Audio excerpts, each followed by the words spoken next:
Hello.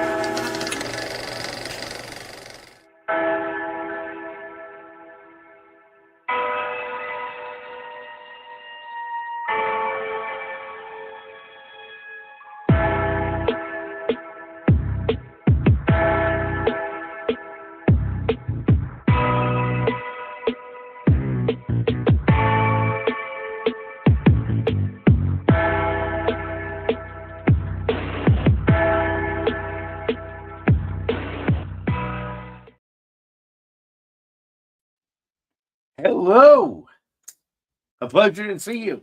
I'm Christian DiMatteo, co-founder of Fugitive Poems and host of tonight's The Art Will Not Be Changing. I'm really excited to have on this episode 11, I believe. We're getting a little higher than I can count. I'm running out of fingers, but I think it's 11. And we have a really cool team on tonight. I want to remind you before we get started that we currently have on Kickstarter the excellent and incredible Blood Valkyrie in Vegas. I am so excited about this. We funded in 48 hours. If you're looking for some satanic, demonic fun, if you're looking for a comic where a young lady goes to a party and it goes completely wrong, where only a Blood Valkyrie, a Norse mythical creature, can step in and stop the legions of hell from slaughtering her, jump on Kickstarter and look for Blood Valkyrie in Vegas. It has been a big hit. We're excited about it. And it's something I wrote. Alex Zapata drew it. Tom Lynott lettered it. Doug Wood flatted it. It's a labor of absolute giddy, gory, psychotic love. The fact that I can find people who are willing to put my ideas on paper is a miracle. I'd like to bring to the stage right now our social media master. I keep between Maven and Master. Chandler Kidd. Chandler, how are you tonight? Hi. Doing fantabulous. I probably just made up that word, but we're going to go with it. I love it. Fantabulous absolutely works. So you're joining us tonight. You are a big horror fan, so I think you're going to be really excited about this. So let's bring them on. First of all, we have got, I'm very excited about this, a fellow writer, who I have been following his career for a number of years now, and he's a machine. He just keeps putting out incredible work, using Kickstarter to get out fantastic stuff, and everything from kid-friendly stuff to the kind of things we're going to be talking about tonight. Please welcome Caleb Thusat. And person beforehand, did I say your name right? Everyone messes up the last name, but it's Thusat. I should know that because of my buddy Jack Van Tome, who I was calling Jack Van Thumb for the longest time. It's Thusat. Yeah, okay. You got the silent H in there, yeah.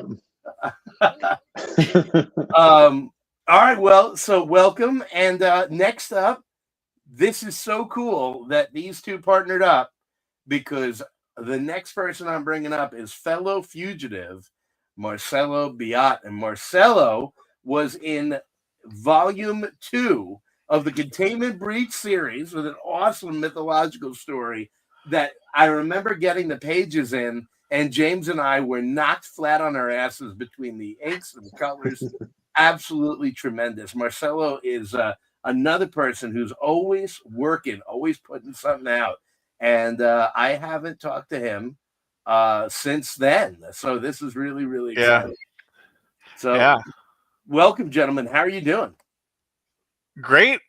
Excited about this. Caleb came to me with a horror story, and I was like, awesome. Thank you. Because you're just coming off of Neverland. Yeah. Yeah. I don't let Marcelo stop, so I always give him something else. He gets first dibs, really, at this point. He gets the first dibs. So. Why don't you tell us a little bit? Because I'm a fan. I believe I have all the issues of Neverland, and I have the hardcover coming, which I cannot wait for. I've backed everything you've done, because I was joking with him back before that my kids have up in their bedroom Super Cats. That awesome. If Caleb puts it out, I get it. Tell us a little bit about Neverland. That was a cool journey. Yeah, man. That was it was a series I didn't even think I was.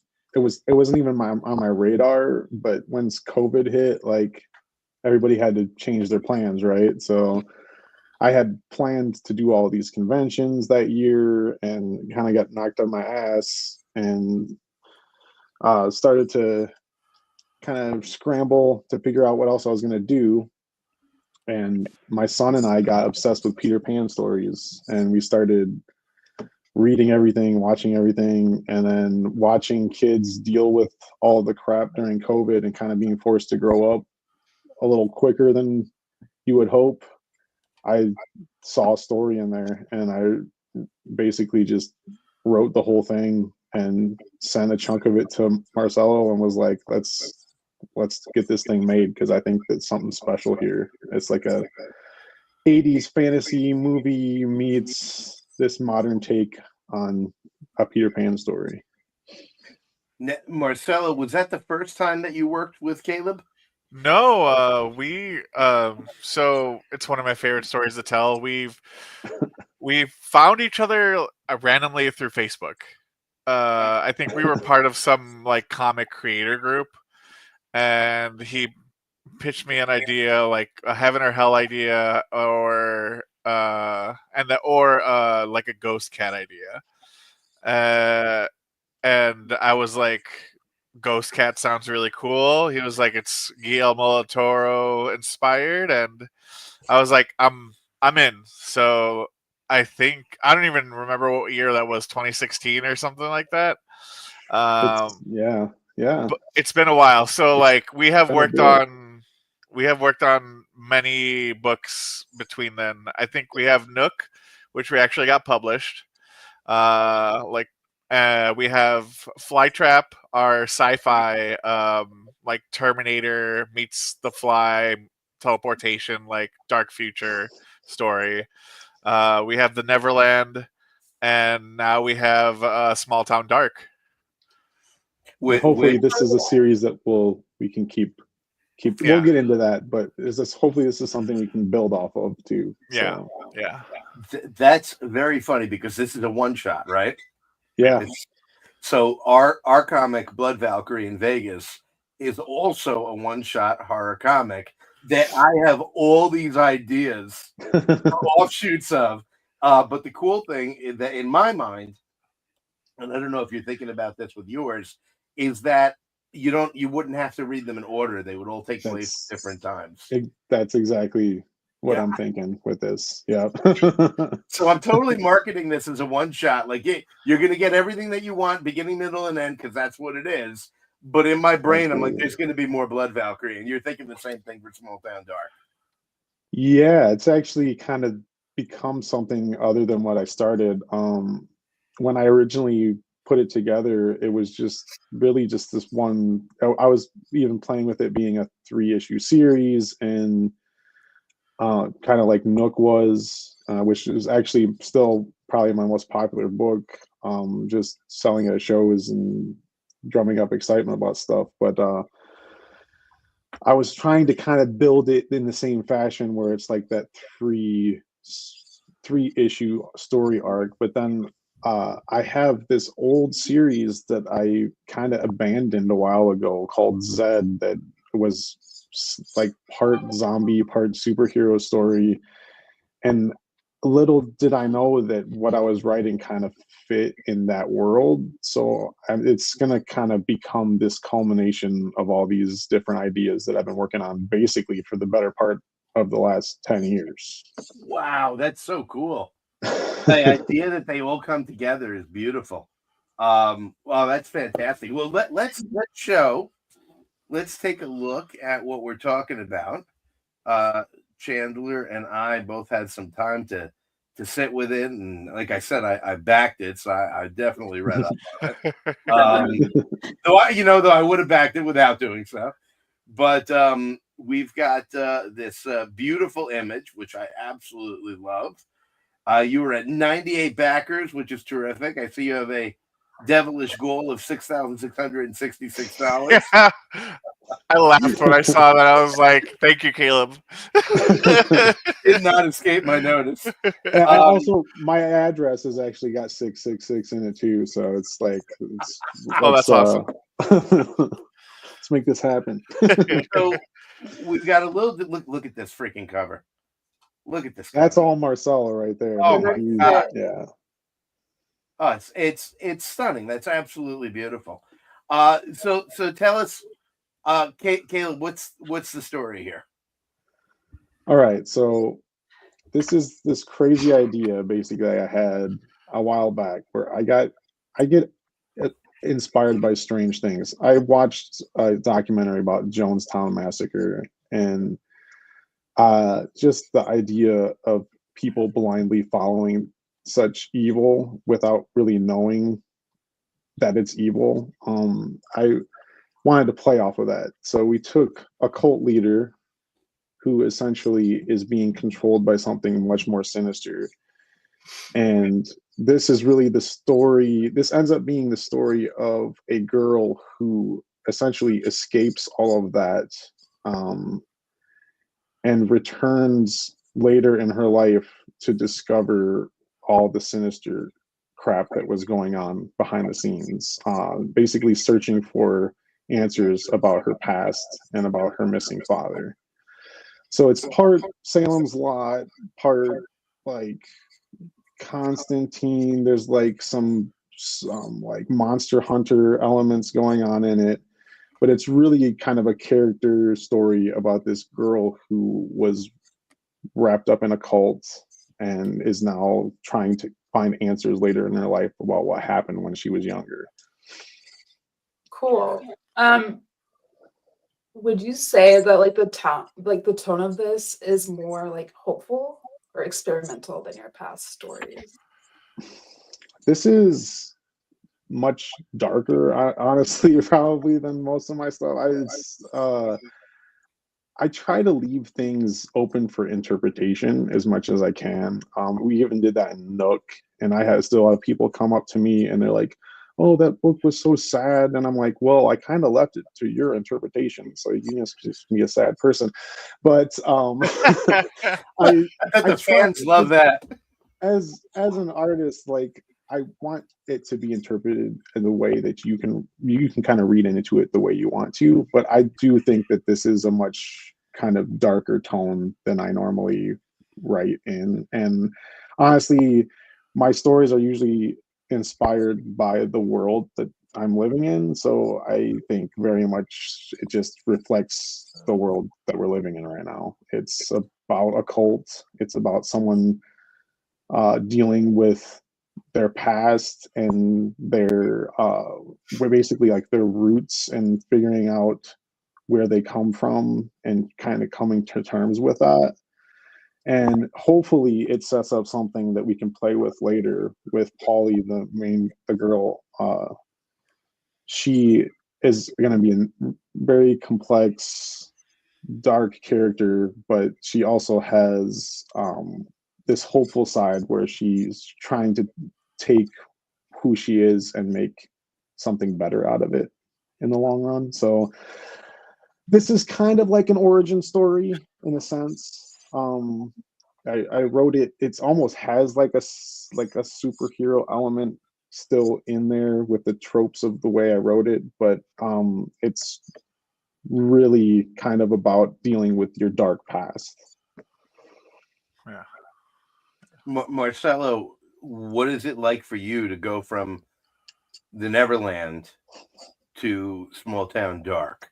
Was there any change you had to make, or No, I love horror. I will profess, I think that's a word, that I am a wuss when it comes to horror. But like there's still that enticement that I'm just like, I have to see like what happens, or because it's gonna be worse in my head than what's actually on paper, what's actually on the screen.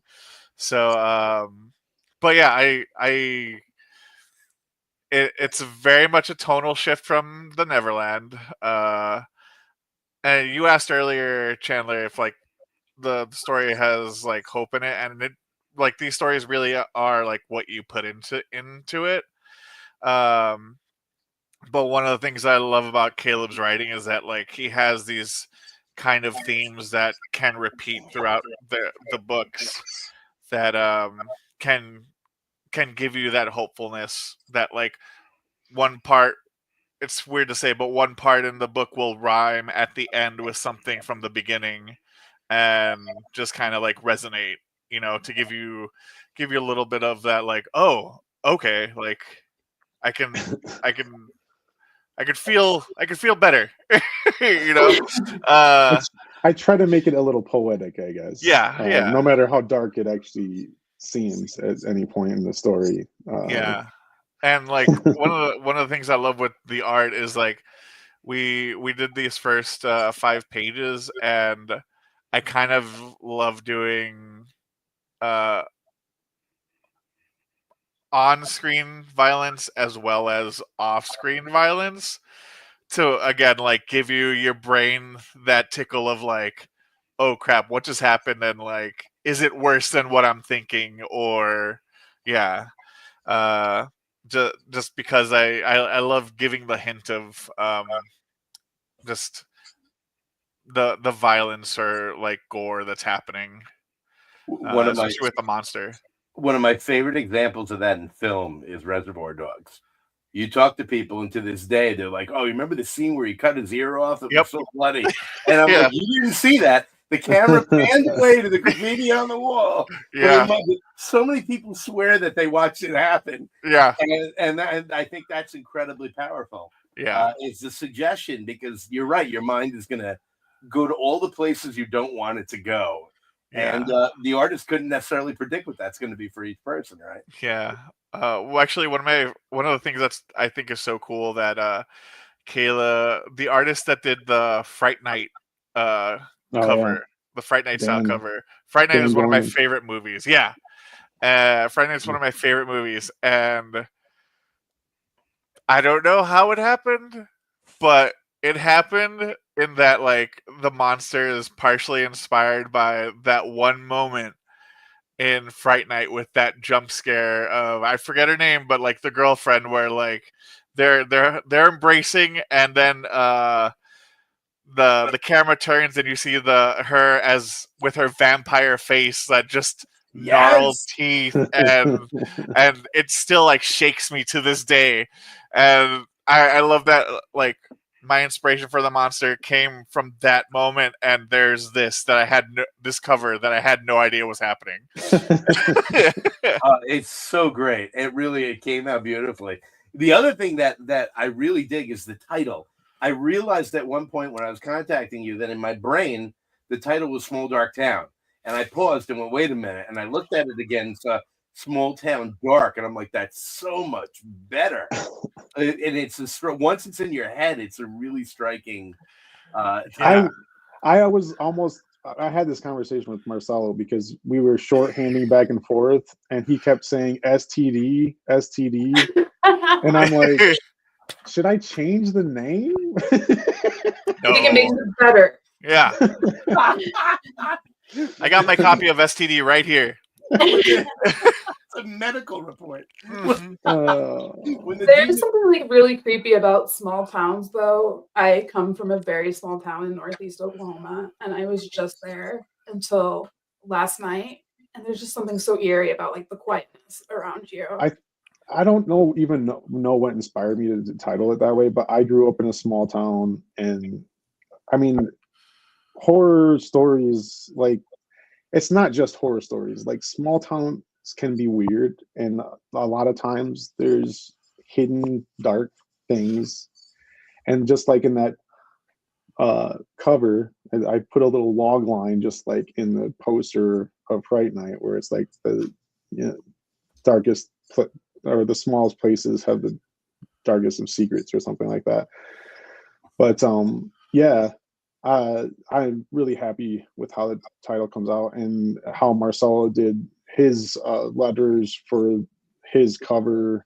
It all came together amazingly well. And the title art was like a real collaboration between us both. That we're like putting disparate pieces together just to make something like that like fit and like looked really cool.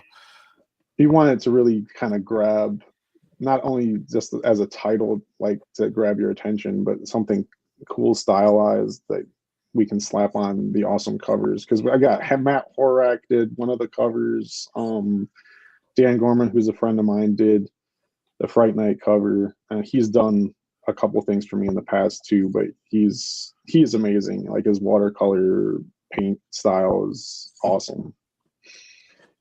Marcelo, what is there any feeling attached to having someone do a cover based on your work? That is art as on the cover and have it inspired by you? And yeah, it feels really cool. Like I blush a little. You could see just seeing their take on it, on like the creature or the vibe that we're setting. I have this sketch of the monster for Small Town Dark in my sketchbook that I keep looking at, and I'm like, this is really cool. And then I saw Horak's cover.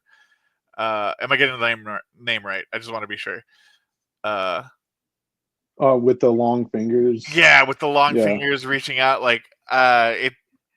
I was just like, I had no idea it could look like that. And I was like, that's so cool to see, like, the different interpretations of it. The funny thing is, I actually had him working on something different initially, but then I was like, no, he needs to do like the monster, like, because he has the like Punisher and Venom background, like he has that style. So like, I was like, play to your strengths and just make this monster look awesome. And that's what he sent me, and I was like, all right, that's pretty amazing. Yeah, it's cool just seeing the different iterations of like your work by other people. So James did the cover for Blood Valkyrie in Vegas. I'm showing the wrong thing here. Advertising tonight. And it was Alex Zapata was really excited to see his creation in somebody else's hands, and James was sort of humbled by doing it. And he went. This is the cover to Blood Valkyrie in Vegas by James Lawrence. He's unbelievable. And it was all inspired by Alex's art, but it's still James's style. And it was such a cool thing to watch that process happen, and the respect that is. You look at Alex's style here. There she is in his iteration. Oh, nice. Look at so this. Cool. Oh my gosh, these pages. Alex Zapata is absolutely amazing. And James was blown away by it, and he wanted to do it justice, but not be, a pastiche. And I really think he nailed it. And I'm looking at what you guys have. Let me switch over here. This image really caught me, and I thought to myself that the artist of that Fright Night cover must have been very inspired by this particular page. Oh yeah, I sent him a few things, and your sketch work of the monster itself. I know Dan's just he's a huge monster nerd, so like that's his strength, is drawing monsters. So to give him something like that, I think he was happy to play around with it and kind of give us a glimpse of, in his head, what he saw our monster as, which is awesome. I am so taken with the art, as always, Marcelo. Oh man, I mean, Marcelo, like, I specifically like working with black and white with Marcelo, mainly because, especially with horror, I feel like I like some violence in my horror stuff, but like I feel like the black and white helps tone it down just a little bit, so it's just not like over the top and ridiculous. And then Marcelo's black and white work, I get comments every time I do a show. I have that you know, the one page of Nook where the girl's like walking down the stairs and she sees where she like follows the cat down the stairs, but you like made it a one page spread Oh instead of yeah, all my. yeah. So I always open the book to that when I'm at a show, and every time people are like, "Oh, what is that?" And it's just like your black and white, the way that you do the black and white style is it's like got this manga feel to it, but it takes it somewhere else. It takes it to like this other level. Thanks. What And I just started digital art there, like drawing digitally there. what are your chief influences for your art, or do you pull from different things depending on the project? Uh, uh, I want to say, depending on the project. I mean, I have like core influences like Mike Allred and Mm, Mike Mignola. I grew up on classic comics like X-Men #1, obviously.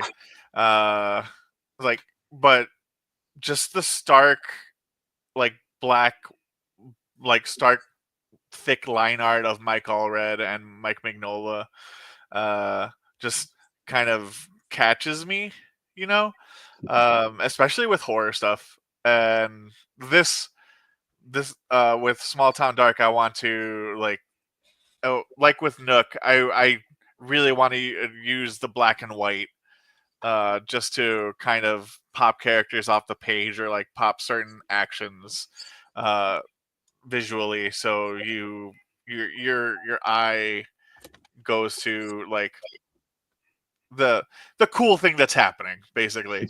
right. Uh, like we in the one of the pages you were showing on the Kickstarter page, there's a scene with like blood dripping, and then you see the guy on the phone, and like you see the I'm trying to get my phone in camera, like you see the reflection of the monster in the phone as well as the guy's reflection with like the blood on his mouth as well. Like it was one of my favorite panels to do for the first 5 pages. I think it's like page, yeah, here we go. Yeah, That look at that. middle panel. I was like, I'm gonna have the glare, I'm gonna have the teeth, I want to have that blood like drip. Yeah, I really like using the blacks and whites to just kind of give that highlight to the creepy or cool thing that's happening.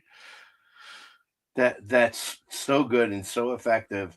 One of the things I remember when I was working with you on Containment Breach Volume 2 was I was so impressed with the angles that you choose for your images. And I'd seen what the writer had written and Thanks. come up with some really good stuff. And you always had either a tweak on it or a different idea that did not damage it anyway. It bolstered the idea the writer had. And I think that's such the relationship that you and Caleb have is really the relationship that James and I have, and you're bolstering each other's work. And I could see you doing that back then, and I can only imagine Oh the yeah. process between the two of you now. It's one of my favorite things seeing a script by Caleb, because it'll just have like dialogue and this happens, and I'm just like I'll just go, well then. I've gotten a little lazier about that with you lately, though, because I'm like, I know he can. I have complete trust in you that you Exactly. can see it better than I can in my head. So, like, here's the idea that I have, and I could spell it out for you exactly how I see it, but that might ruin the way that you see it. So Right. I usually just say, this is what happens. If you need more description, you always can Oh reach yeah. out, and you know that. Yeah. But usually when you send me something back and I'm just like, yeah, that's better than what I was gonna do with Yeah. it. Like I talked to someone at a convention a couple of years ago that they were just like, how is it like working with Caleb? Like, since it's like I think we were promoting Flytrap and starting Neverland, and they were saying like, how do his scripts look? And I just told them like we've worked on a few books together that we have this trust where like I can see where you're going with with the words on the page you're saying with like the one sentence or whatever you're saying, and I'm just like, okay, I can pull from that, and like you'll have something that's like panel 1, and I'm like, I'm gonna switch this into like 3 panels, so it's like Yes. you see the movement of like a person turning or whatever. Yeah, and I'll just be I will always go to Caleb and be like, hey, but what about this? And he's like, go for it. That's fantastic. And when you get that back and forth, I'm working with an artist right now named Rob Toll on what was going to be a 1-pager for the Comic Jam, and is now going to be a 2 and possibly 3-pager. Just both got really excited about it, and we talked about this 3-panel little fight sequence I had in Silhouette, and I went, "What if we made that one long panel and used the DeLuca effect?" And Rob he said, "Wait a minute, what if I did that, but over 3 and he came up with this whole other way to do it, and it's that beautiful back and forth that I love so much. I Oh yeah. come from a novel writing background, Oh, okay. which is a completely, until you get to an editor, it's a completely solitary affair, and you're just your own worst enemy in your head the whole time. But I remember the first time I gave James a script, and he changed something in it. My initial reaction was, "Oh no, it was perfect the way it was." And then I didn't say that, but I looked at it and went, "No, this is actually much better." I'm like, "Oh, this is going to be a collaborative thing." And Yeah. Yeah. I mean, I worked in film before I started doing comics, and that's the opposite way, right? Like you have 1,000 people trying to put their own spin on everything, and you just lose complete control of things. So coming to comics and getting to work with someone that I can have that back and forth with and trust with it's pretty nice. And it's just him and me really, because I learned to do the lettering and started doing lettering through Neverland, but before that he was kind of handling everything as far as art and lettering was concerned. But it's just when it's me and him, and we did have a colorist for Flytrap and Neverland too, but like we had just our little back and forth for the book itself. And usually, I just kind of say you have kind of free reign unless I see something that I just hate. But at this point, like I can pretty much guarantee you that's not going to happen. Yeah. Like one of the things I love is that for Neverland we had to scrap 4 pages. Yeah, I was we just did. like, well, we for the hardcover we're like, we can do them because we have the hardcover, we have the funds now, and like let's That was pop fun in to like get back deleted in there. scene. Yeah. It was Yeah. like adding the director's cut edition of the book at the end, which Yeah. is kind of fun. I tweeted after I'd read issue 2 of Neverland, and it was really cool because you responded. But the Neverland feels like an 80s Saturday morning cartoon where That's it's awesome. fun, it's beautiful, and it freaking matters. This is not like the Black Cauldron kind of thing where Yeah. it's gonna be you're gonna enjoy it, but there are repercussions. Things are gonna happen, and it might not go the way you want. And I miss that kind of entertainment. Such a blast reading the Neverland, and I'm not kidding. I am dying for my hardcover copy. So and now I can't wait to get my STD in the mail. Do any of the characters like have any like personality traits of you two like in them? I don't know. I feel like Polly is snarkier than I am. Yeah, I mean, I originally wrote Polly as a man, but I was kind of sick of writing the male character, honestly, because I like the challenge of kind of putting myself in a different perspective, and that's what we did with Nook with the little girl. But I would say that like Polly's my sarcastic side, and the darkness that I wrote in there does have some play on like where I've grown up and what I've come from. So it's hard as a writer not to inject something of you inside your characters, because I like to give them different voices, but I basically just take weird personality traits of my own and amplify them. My favorite is when you don't even realize you've done it and somebody else points it out. Yeah. And they're like, Oh, oh, yeah. wow, so you finally decided to deal with blah in your life. I'm like, what are you talking about? I wrote a Yeah. Oh, my wife said that to me with Neverland. She was like, you just wrote yourself as the dad character. That's all you did. I was like, jeez. We've got Ryan Santos chiming in here. Book looks great. Can feel the horror flick vibes in the art. Ryan is an incredible, amazing artist who's currently working on Dirty Living for Fugitive Poems Comics. We have, if you go to fugitivepoems.com, we have introduced a subscription service. We've got our first comic on it. It's Dirty Living. It's a supernatural noir that is absolutely bat guano, if I don't feel like cursing on this show today. And it's written by Stephen Betcha and drawn by Ryan Santos. Issue 2 is about to come out, and it really is terrific. And I got to tell you, it is high praise coming from Ryan, who would immediately blush and say you shouldn't have said that. But Ryan is an astounding artist, and I think he's completely right about the feel of your book. It really comes through. This is on Kickstarter until when? I We have 10 believe days left. ends on the 18th, so we have 10 more days. Okay.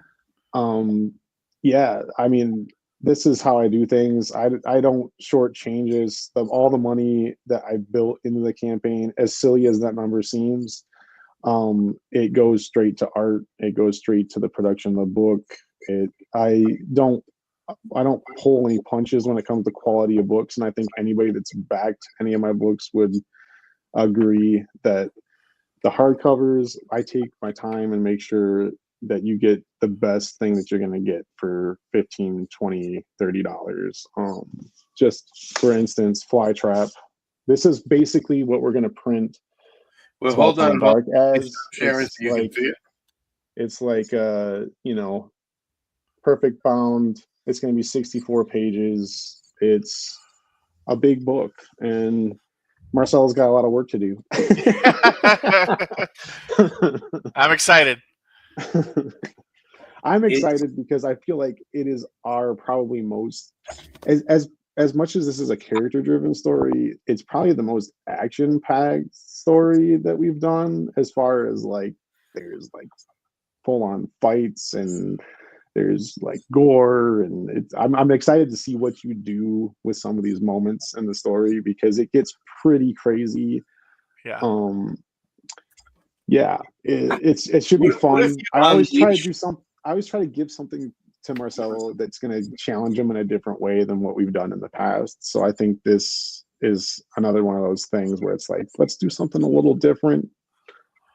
Yeah, it's always a little different. What if you unleash something psychotic in Marcelo and he can never go back to anything but? Well, then we'll just be doing we'll be making all kinds of STDs for a while. It's infectious. See?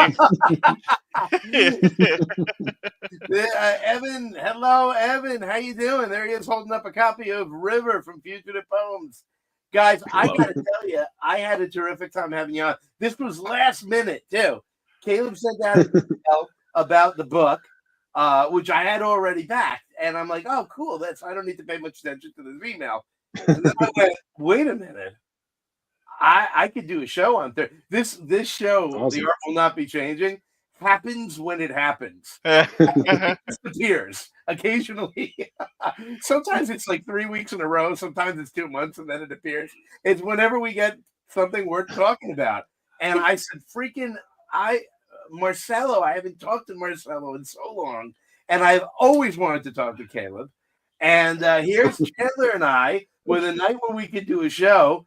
and you guys were down with it, and I'm so excited for that. I did a double Oh, take yeah. on that email. I was like, okay, Caleb and Christian are talking. Cool. Oh my God, there's an interview thing. Oh, yes, I'll be there. Like, He's like, wait, I have to do something. yeah. So, folks, It's you're like, gonna let me go back to drawing some pages here, man. Yeah. I'm busy. Oh, I totally threw up your schedule. No, we're fine, dude. I'm ready to jump in anytime. So, folks, it's called Small Town Dark. It is on Kickstarter, and you're gonna want to get it. It's 64 pages of a horror one-shot with a team that is proven, and that's the really cool thing. Whether you've read their previous stuff or not, it's been a hit. It's popular, and I'm telling you, I've read it, and I love it. I'm a fan. Caleb is a fantastic writer. The nuance in his writing can be telling this grand story, but the characters are nuanced, and there's always a lot of thought behind what's going on. And each character really works on such a personal level for themselves. It's so real, the fabric of the character. And then Marcelo takes it, and he gets that. And it's in the art, it's in the facial expressions, it's in the action, it's in the angles, it's in the shadows, the spirit. I mean, these guys are an incredible team. Go to Kickstarter, and you're going to want to get Small Town Dark. Back it today, help them get to 6,666. Do your devilish duty. Number of the beast. Yeah, you notice. Yeah. Yeah. So, gentlemen, I'm going to put you in the green room for a minute. Hang out, and we'll talk a bit before you hang up, and we're going to wrap things up. So, Marcelo and Caleb, thank you so much. We got Caleb. Thank you so much. Thanks. And can be found on X and on Blue Sky at Caleb Thusat. Marcelo Biott can be found on X and Blue Sky at Marcelo Bot. And definitely check him out. Go through everything that Marcelo has ever posted because his art is amazing. And then just go buy everything that Caleb has ever written. You'll be a happy person. So, Yes, gentlemen, please. thank you for being with us tonight. And I'll talk to you in a moment. All right. Thanks, man. Cool. Absolutely. All right, Chandler, that was pretty cool, huh? Yeah, I really enjoyed it. I love anything horror related, so always on board for that. Oh, we got Chandler. You are the bomb. Putting up with the Pomers. Oh wait, you are one now. Yeah, I know. I somehow just approached you all, and it stuck, and I'm happy to be here. Oh my gosh, you're the most wonderful thing to come out of a con. Marcelo is incredible and a great collaborator. I found Caleb through him because of Neverland. Wonderful story. Good luck on this one, guys. I've backed it. That's terrific. I love it. Now, one thing before we wrap up, one thing that Caleb said was that he has some gore, he has some violence, but he doesn't like to go. He focuses on story, so it's not over the top. So what you want to do is you want to get Small Town Dark, but if you got to scratch the itch for ridiculous, over the top, and I mean ridiculous, violence and gore, then may I recommend that after you back Small Town Dark, you also back Blood Valkyrie in Vegas from Fugitive Poems, written by this psychotic brain, drawn by the amazing Alex Zapata, and lettered by Tom Lynott and flatted by Doug Wood. This is a wild, wild comic. A young lady goes to a party that goes very wrong when it turns into a demonic blood orgy. She's got to try to survive, but her chances are nil with the hordes of Hellions on her trail. And then this mythical Norse being appears. But is she there to help her? Or is she there to hurt her? Whatever she's there to do, there will be, and good Lord, is there blood. So that's Small Town Dark, and get your intellectual and gory but fun horror. And you're right, but this going to be deep and tension and frightful and really getting into the nerves of the character. And then get your Splatterfest. Much less deeper level, but damn is it gory. So, folks, thank you so much for watching. I really appreciate it. Chan, thank you for being with us tonight. For sure. It's always a pleasure. And I always forget this, and he's going to kill me. Actually, he's too nice of a guy to see anything. Our intro music is done by C Notes. And if you go to the link tree on the screen right now, he's getting ready to drop a second album. His first album is absolutely terrific. And so the beat to our wonderful intro, which I'm going to use as an outro right now, so that you guys can hear it again, is all from him. So, ladies and gentlemen, thank you for tuning in. We are Fugitive Poems, and we make comics.